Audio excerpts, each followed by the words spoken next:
I was commissioned by the National Library of Wales to compose a new piece of music for the Unlocking Our Sound Heritage project.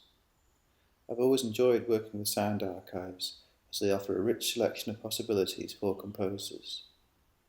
When I received the project files to work with, I was drawn to the Story of the Forest collection. Listening through the recordings, I was struck by two oral histories in particular, Mike Phillips and Edward Howells, both retired Forestry Commission workers.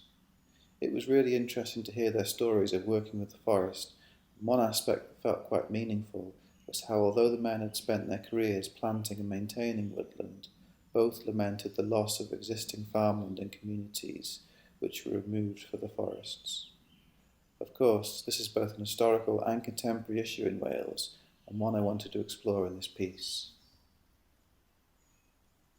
Once I had this idea, I started to work with the sounds.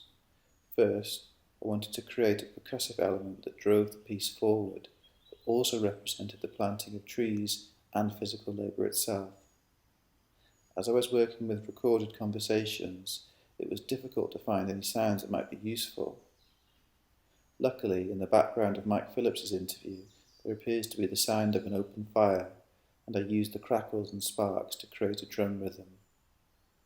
Once I had this percussive element, I wanted to include some atmospheric instrumentation, so I sampled some hesitation by the interviewer and put this into a sampler, which you can use to play piano chords like a synthesizer.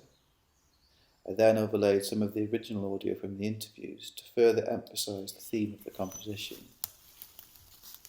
Every sound you hear has been taken from the archive. Part of the brief was then to film a performance of the song, which can be quite difficult for a composer working on a computer.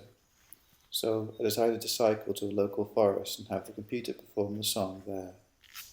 I liked how the sounds of the forest mixed with my composition to create a fusion of digital and organic, so I hope you enjoy the piece.